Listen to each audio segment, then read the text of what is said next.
اگر ظلم کے خلاف آواز نہیں اٹھائی جائے گی تو ظالم اور زیادہ تشدد اور سختی کرنے لگے گا.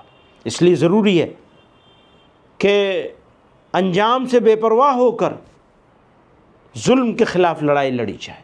ہاں، انجام کے طور پہ مشکلات پیش آ سکتی ہیں، پر قوم کو تیار ہونا پڑے گا. اس بار نہ عید منانے دیں گے اور نہ عید میں نماز پڑھنے دیں گے اور نہ ہی روزے رکھنے دیں گے. عید پر خون کی ہولی ضرور کھیلیں گے. تو اس بار نہ عید بنے گی نہ عید میں نماز ہوگی، نہ روزے پڑھنے دیں گے. بالکل اس بار اگر اپنی ماں کے پوت ہو جتنے یہاں کھڑے ہیں، اس بار عید میں ہولی ضرور کھیلنی ہے.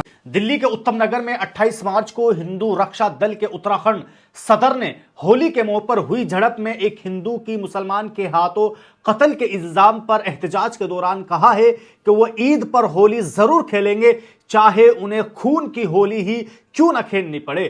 انہوں نے کہا ہے کہ علاقے میں ایک پنچایت ہوگی اور خبردار کیا ہے کہ اس سے عید کی خوشیاں خراب ہو جائے گی. ہندوتوا اور دلت حامیوں سے جمع ہونے کی اپیل کی گئی ہے. انہوں نے ہر آنے والے میں سے کہا ہے کہ وہ اپنے ساتھ کم از کم 10 لوگوں کو ضرور لائے. دوستو، صرف یہ ایک جملہ نہیں بلکہ ایسا بیان ہے جو سماج میں نفرت اور کشیدگی کو ہوا دے سکتا ہے.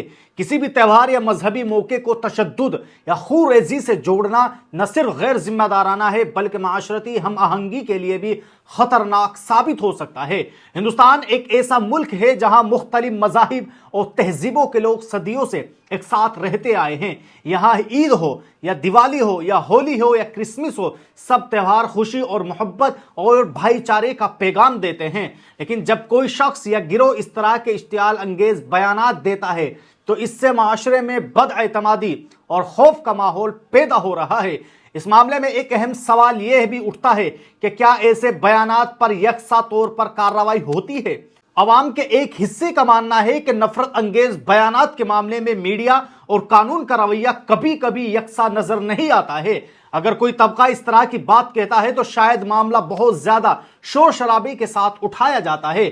یہی وجہ ہے کہ لوگ انصاف اور قانون کو برابر کی نگاہ سے نہیں دیکھنا چاہتے ہیں. یہی وجہ ہے کہ لوگ انصاف اور قانون کے یکساں نفاذ کی بات کرنا چاہتے ہیں. اور اس تعلق سے وارث پٹھان نے بھی باقاعدہ اپنے ایک سینڈل پر لکھا کہ اس عید کو ہم خون کی ہولی کھیلیں گے. یہ صرف ایک بیان نہیں بلکہ کھلے عام فساد بھڑکانے کی دھمکی ہے. اگر کوئی مسلمان ایسا کہہ دیتا ہے تو اب تک پورا میڈیا اسٹوڈیو میں اس کا ٹرائل چلا رہا ہوتا اور اس پہ UAPA لگا دیا جاتا.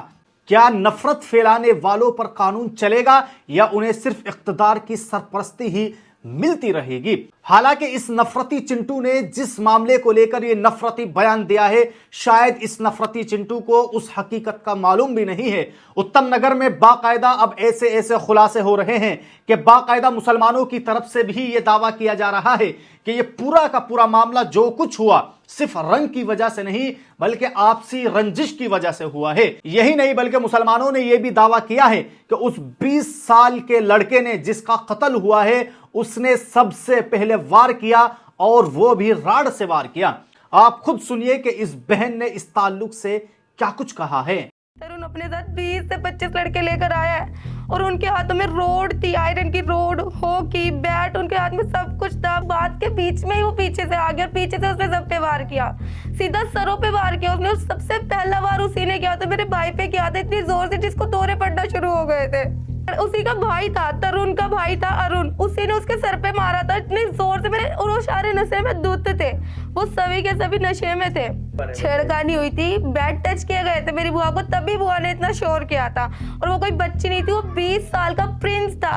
اور بیڈ ٹچ کیے گئے تھے میری بوا کو، جہاں مرضی ہاتھ لگایا جا رہا تھا، اسی لیے گھر والے نکل کے آئے تھے.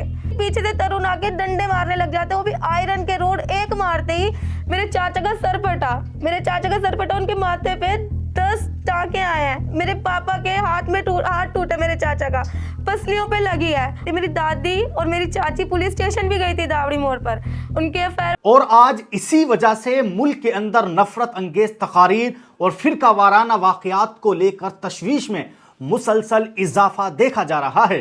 کئی مقامات پر سماجی بائیکاٹ کی اپیلیں سامنے آ رہی ہے، کہیں نفرت پھیلانے کی منظم مہم چلائی جا رہی ہے تو کہیں ہجوم کے